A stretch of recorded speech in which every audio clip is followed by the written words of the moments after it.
ایک سادی نے مثال لکھی ہے، سوکنوں کی بات سناتے ہیں تو کہتے ہیں کہ ایک شخص نا مٹی کی بیوی بنا کے نا اس پہ دوپٹہ ڈال کے اپنی بیوی سے کہنے لگا یہ تیری سوکن ہے. تو شام کو واپس گھر آیا تو اس نے مٹی کی عورت بھی ساری توڑ ڈالی تھی. یہ غصہ ہوتا ہے نا اپنے شریک پہ. مشرکین مکہ رسول کریم صلی اللہ علیہ وسلم کے بارے میں معاذ اللہ باتیں کرتے تھے تو حضور اللہ کے دیے ہوئے علم سے انہیں جان لیا کرتے تھے. ایک دن وہ باتیں کر رہے تھے تو باتیں کرتے کرتے نا مشرکین مکہ نے عجیب بات کر دی. نادان تھے نا، جانتے نہیں تھے، عجیب بات کر دی. کہنے لگے آہستہ بولو، کہیں محمد صلی اللہ علیہ وسلم کا رب سن نہ لے. آہستہ بولو، اونچی بات نہ کرو، کہیں مصطفیٰ کریم علیہ السلام کا خدا سن نہ لے. تو اللہ نے آیت نازل کر دی، فرمایا نادانو وَأَسِرُّوا قَوْلَكُمْ اب اجہاروا بھی، آہستہ بولو یا اونچا بولو. اور شارحین نے مفسرین نے لکھا ہے نہ بھی بولو، آہستہ بولو یا اونچا بولو یا بے شک تم کوئی بات زبان سے ادا نہ بھی کرو. اِنَّهُ عَلِيمٌ بِذَاتِ الصُّدُورِ، رب تو تمہارے دلوں کے حال جاننے والا ہے.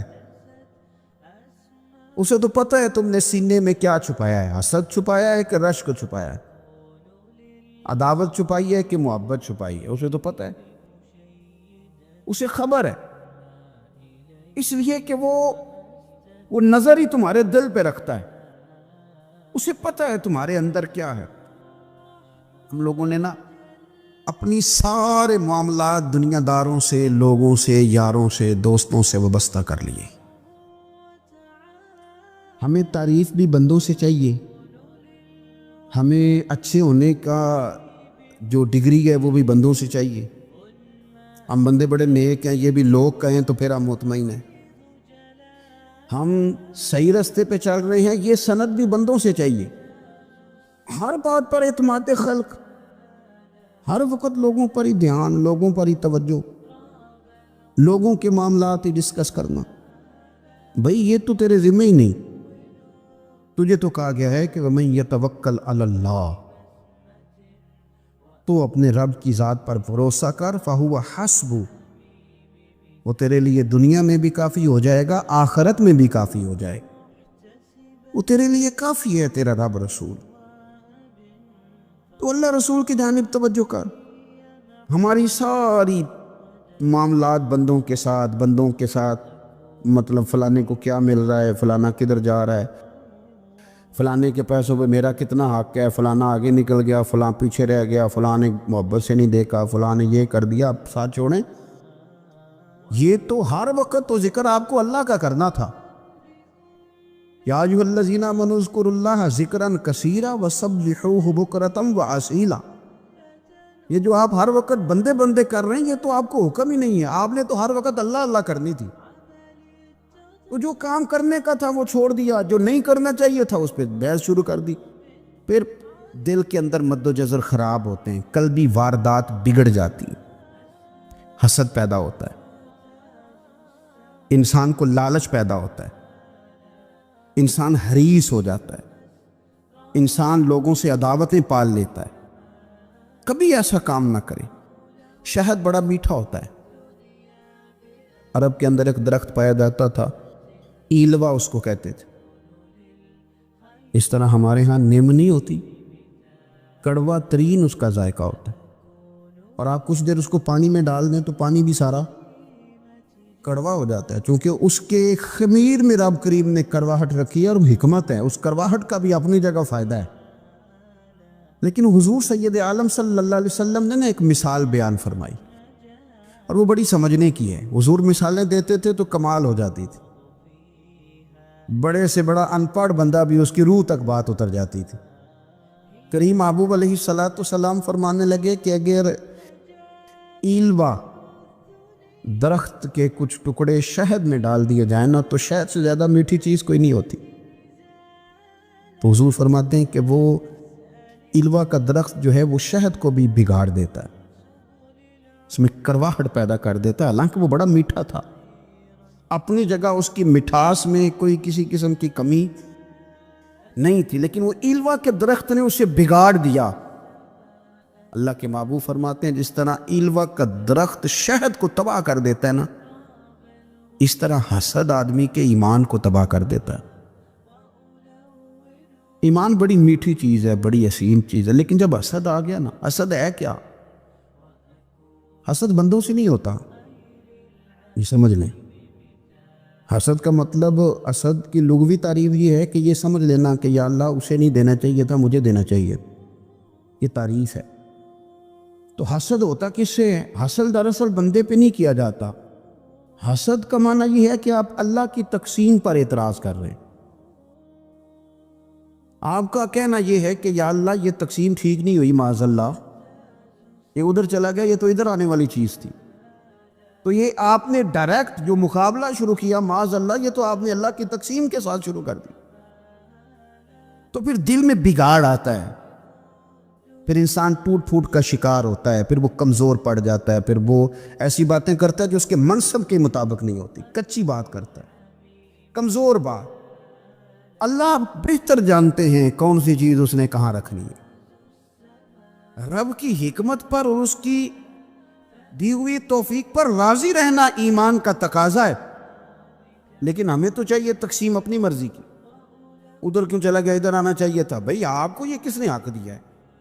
مالک نے جو چاہا، جب چاہا، جہاں چاہا اپنے فضل سے عطا فرمایا۔ حسد، اور پھر اس کے اگر کوئی حسد نہیں کرتا تو لالچ شروع کر دیتا ہے۔ وہ کہتا ہے کہ یہ جو اس کا مال ہے اس میں میرا بھی حق تھا،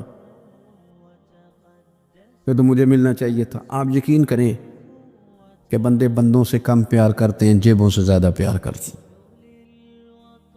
اس بندے کو تو کوئی نقصان نہیں جس کے ساتھ آپ نے تعلق رکھا ہوا ہے جیب کا، لیکن آپ بڑے کمزور ہو گئے۔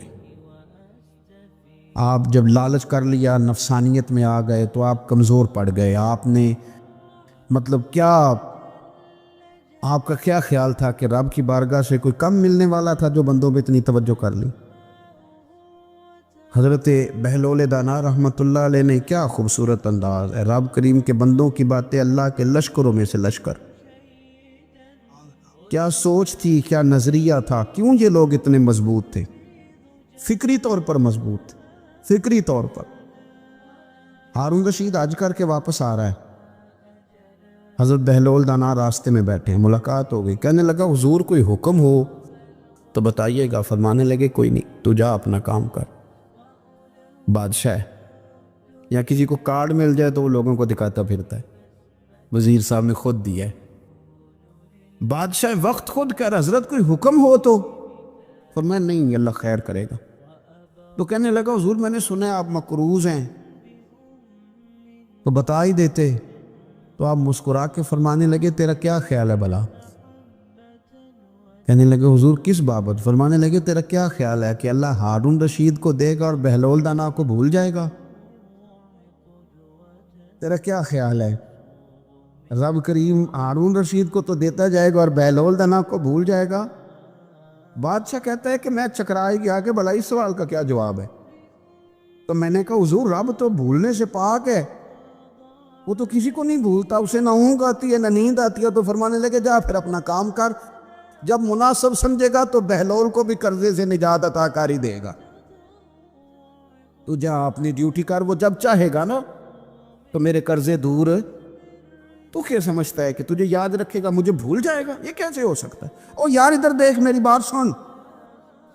او بھائی، وہ تیرا میرا رب ہے، یہ ہو سکتا ہے کہ امیروں کو دے دے اور تیرے جیسے میرے جیسے غریبوں کو وہ بھول جائے؟ یہ ہو سکتا ہے؟ تو کیوں لوگوں کی جیبوں پہ توجہ، لوگوں کی جیبوں پہ نظریں، فلانے کے پاس آ گیا تو میں رہ گیا؟ مطلب کس لیے؟ ہمارا رب کسی کو بھولتا نہیں ہے، کسی شخص کو وہ میرا مالک اپنے فضل سے نظر انداز نہیں کرتا، وہ سب کو نوازتا ہے، لیکن اس کی حکمت کے تقاضوں کا انتظار کرنا مسلمان کی شان ہے۔ کبھی کسی حسد میں کبھی کرنا ہو تو رشک کریں، مزہ آئے گا۔ اور یہ رشک کرنے کا نا، رشک کا معنی کیا ہے؟ حسد کا معنی ہے یا اللہ اسے نہیں دینا چاہیے تھا، مجھے دینا چاہیے تھا، اور رشک کا معنی یا اللہ تو نے دیا ہے، کیا بات ہے، اسے دیا تو کیا بات، اگر تو نے دیا تو مالک جچا بھی ہے، اگر تو نے دیا ہے تو نظر بھی آیا ہے۔ اگر تو نے دیا ہے تو پھر کیا بات ہے، کمال ہو گئی، وہ نظر آ رہا ہے۔ اور یا اللہ اسے دیا ہے تو میں بھی تیرا بندہ ہوں، اسے بھی اور دے اور مجھے بھی عطا فرما۔ یہ رشک ہے، رشک کا نا حضور نے حکم دیا ہے، نبی پاک نے رشک کا۔ ہمارا یہ مسئلہ ہے کہ ہم نا جو کرنے والا کام ہے وہ نہیں کرتے، رشک کرے۔ بخاری مسلم میں حدیث ہے، نبی پاک صلی اللہ علیہ وسلم نے فرمایا 2 بندوں پر رشک کرو۔ کہو کیا بات، رشک کرو 2 بندوں۔ یا رسول اللہ کون کون سے؟ فرمایا ایک وہ مالدار جسے اللہ دولت دے اور وہ صبح بھی رب کے رستے میں خیرات کرے اور شام بھی رب کے رستے میں خیرات کرے، یہ قابل رشک ہے۔ کہو تیری کیا بات ہے بھائی، کیا تجھے اللہ نے نوازا ہے، اور اس پر رشک کرو، کوئی اللہ اسے اور دے تاکہ یہ تیرے بندوں پہ اور احسار کرے اور تیرے بندوں پہ سخاوت کرے، اور اللہ اس کے فعل تصدق ہمیں بھی عطا فرما۔ اور حضور فرماتے ہیں ایک مالدار پر جو صبح و شام سخاوت کرے، اور ایک اس عالم پر جسے اللہ قرآن کا علم دے، وہ صبح بھی لوگوں کو قرآن مجید کے ترجمے تفسیریں قرآن کے درس سکھائے اور شام بھی لوگوں کو قرآن مجید کے درس عطا فرمائے۔ اس پر رشک کرو، کہو کیا بات ہے یار تیری، تجھے اللہ نے کتنا نوازا۔ قابل رشک لوگوں پر رشک کرو، ان کی تعریف کرو، ان کے لیے اچھے کلمات ادا کرو۔ معاشرے میں حسد پرموٹ ہوا ہے، اگر کبھی رشک پرموٹ ہوتا نا تو عزتیں بڑھ جاتی، محبتیں بڑھ جاتی، خلوص میں اضافہ ہوتا، لوگ ایک دوسرے کے قریب آتے۔ ہم نے کسی فضیلت والے کی فضیلت کو تسلیم کرنے سے انکار کر دیا، ہم نے کسی بڑائی والے کی بڑائی کو تسلیم کرنے سے انکار کر دیا، ہم نے حسد کیا، ہم نے لالچ کیا، ہم حریص ہوئے۔ اس کا نقصان یہ ہوا کہ لوگ ایک دوسرے کے پاس رہتے ہوئے پاس نہیں رہتے، ایک دوسرے کے ساتھ وقت گزار رہے ہوتے ہیں لیکن ان کے بارے میں رویے ان کے سخت ہوتے ہیں، لب و لہجہ تلخ ہوتا ہے، جب وہ کسی کے بارے میں بے لاگ تبصرہ پوچھا جائے تو غلط باتیں کرتے۔ رشک کریں، دیکھیں نا حضرت ابو بکر صدیق رضی اللہ، حضرت عمر فاروق رضی اللہ، ساری زندگی دوڑ لگی رہی۔ حضرت عمر کہتے ہیں میں نے ساری زندگی دوڑ لگائی ہے کہ ابو بکر سے آگے گزر جائے، لیکن یہ دوڑ حسد والی نہیں، یہ رشک والی۔ فرماتے میرا دل کرتا تھا کہ میں نیکیوں میں ابو بکر سے آگے گزرتا ہوں، حضور کے عشق میں ابو بکر سے آگے گزر جاؤں، نبی پاک علیہ السلام کی اولاد کی محبت میں ابو بکر سے آگے گزر جاؤں، میں نہ خیر کے کاموں میں آگے گزروں۔ کہتے میرا ساری زندگی رشک کا رشتہ رہا، یہ رشتہ شاندار ہے، اس پر عمل کریں، اس پر توجہ کریں، بجائے اس کے کہ یہ کہنا کہ استاد جی کا فلانے سے زیادہ پیار ہے۔ پیار کی وجوہات تلاش کر، مرشد فلانے پہ نظر رکھتے ہیں تو میرے بھائی وہ نوٹوں کی وجہ سے نظر نہیں رکھتے، تو وجہ تو تلاش کرنا، وجہ کیا ہے؟ تو اپنے آپ کو اس طرح کا بنا، تو اس طرح کی کیفیات پیدا کر اپنے اندر۔ ہم کیا کرتے ہیں کہ رشک کرنے کی بجائے حسد کرتے ہیں۔ حسد نہیں کریں، اپنے آپ کو سنواریں، وہ رشک کی وجہ سے آپ سنوار سکتے ہیں۔ نبی پاک علیہ السلام کی پیاری زوجہ ام المومنین سیدہ عائشہ صدیقہ، بڑی شان ہے اس خاتون، بڑی عظمت ہے، ان راہوں کے صدقے جن رستوں سے سیدہ پاک کی سواریاں گزرا کرتی ہیں۔ کیا درجہ اللہ نے دیا ہے سیدہ عائشہ صدیقہ کو، کہتی ہیں حضور کا وصال میری گود میں ہوا ہے، اور مولا علی شیر خدا فرماتے ہیں میں نے حضور کو سب سے زیادہ عائشہ صدیقہ سے پیار کرتے ہوئے دیکھا، اور عائشہ صدیقہ رضی اللہ تعالیٰ عنہ فرماتی ہیں میں نے حضور کو سب سے زیادہ فاطمہ الزہرا سے پیار کرتے تھے۔ یہ الگ ماحول ہے ان کا آپس میں۔ تو حضرت عائشہ صدیقہ اتنا بڑا مقام، لیکن وہ فرماتی ہیں میں نے ساری زندگی سیدہ خدیجۃ الکبریٰ پہ رشک کیا۔ میں نے کہا کیا بات تھی اس خاتون کی جو وصال کر گئیں، لیکن شاید کو دن خالی جاتا ہو کہ مدینے والے ان کی وفاؤں کا ذکر نہ کریں، شاید کوئی خالی دن جاتا۔ کہتی ہے میں نے اتنا قابل رشک ماحول نہیں دیکھا، ایک دن حضور گھر میں گوشت لائے اور مجھ سے فرمایا عائشہ گوشت پکاؤ، تو میں اسے صاف کرنے لگی تو حضور فرمانے لگے شوربہ ذرا زیادہ کرنا۔ میں نے عرض کی حضور کیا کچھ مہمان آئیں گے گھر میں؟ تو فرمایا نہیں عائشہ، مدینہ منورہ میں نا مجھے پتہ چلا ہے خدیجۃ الکبریٰ کی کچھ سہیلیاں آئی ہیں، تو شوربہ بنا، میں انہیں پہنچاؤں گا، خدیجہ کی سہیلیوں کو شوربہ زیادہ پکا ذرا۔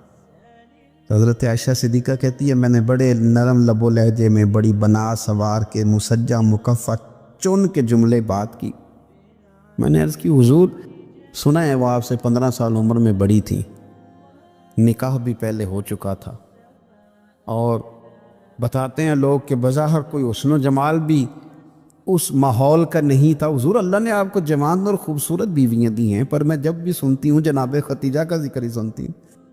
میں نے رشک کے انداز میں کہا، کہتی میں بات کیا کہ خاموش ہو گئی، اور جب میں نے نظر اٹھا کے دیکھا تو حضور کی آنکھوں میں آنسو، نبی پاک صلی اللہ علیہ وسلم کا یہ انداز دیکھا تو میں نے کہا حضور میں رب رسول کی بارگاہ میں توبہ کرتے، اب تو رو دیے۔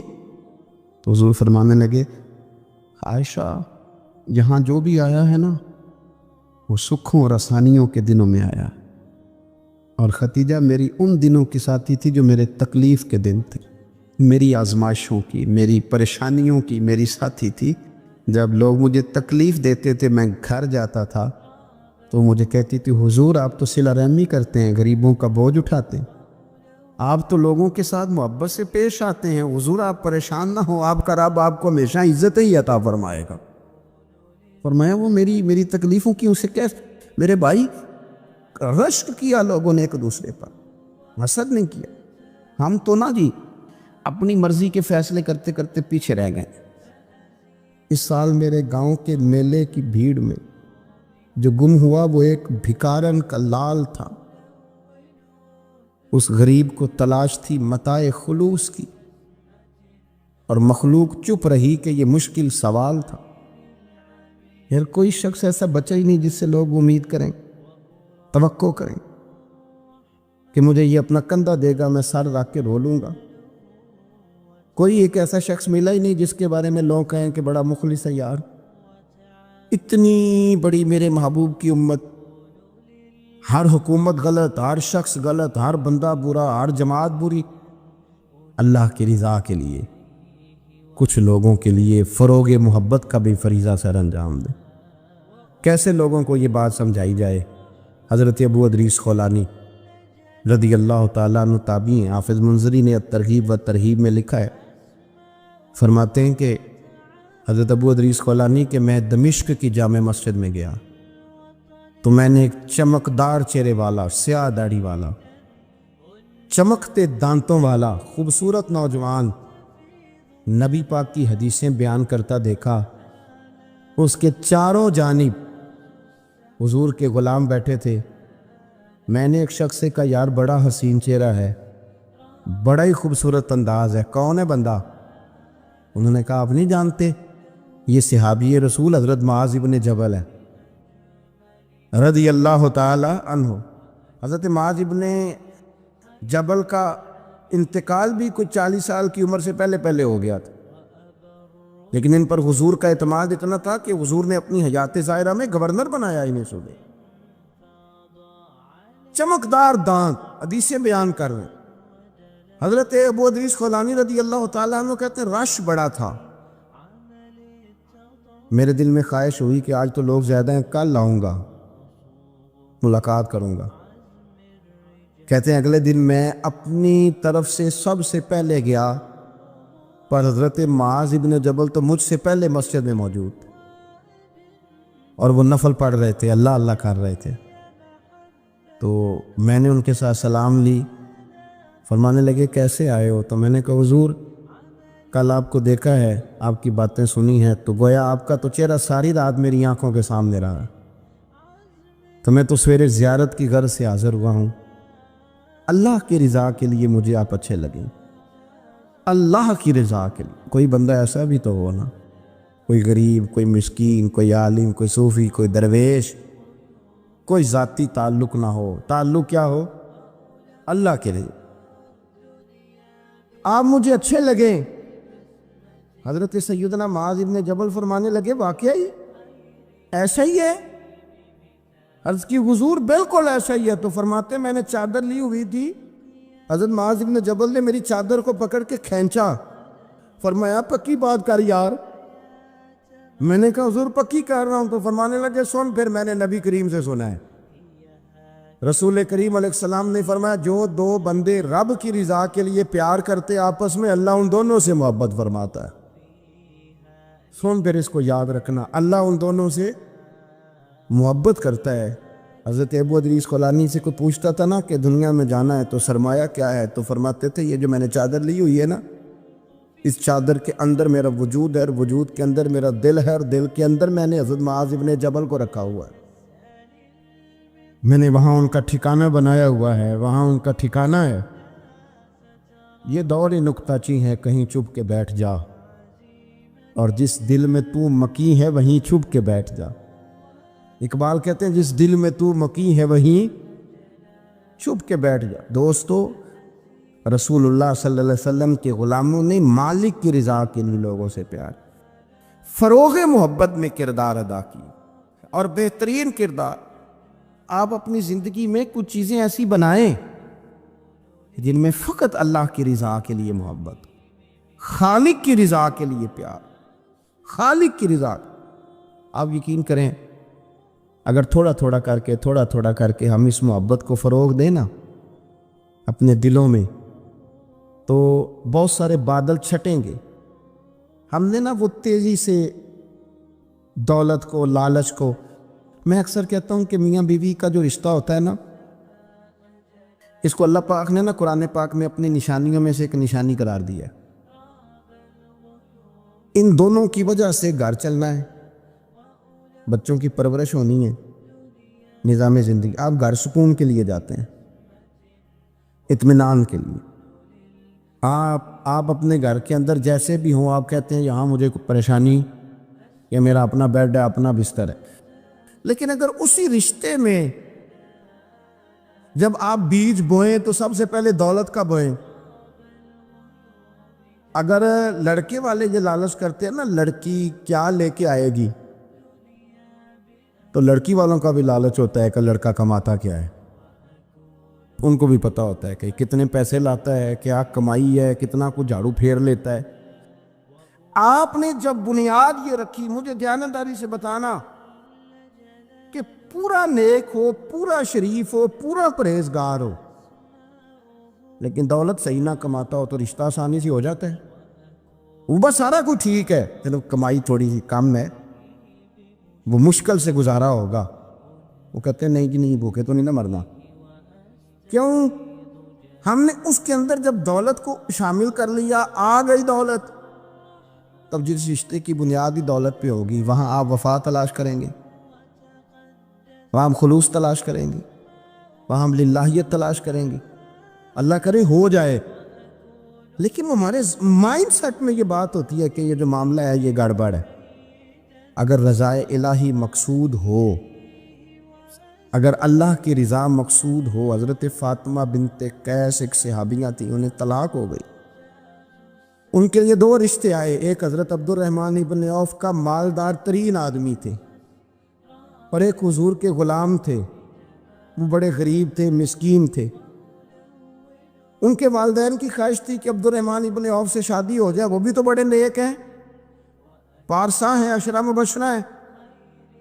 حضرت فاطمہ بنت قیس نے کسی بندے کی ڈیوٹی لگائی، کہنے لگی پتہ کرو نبی پاک کی رضا کیا ہے، حضور کی رضا کدھر ہے؟ تو پتہ چلا حضور کی خواہش غریب کی طرف ہے۔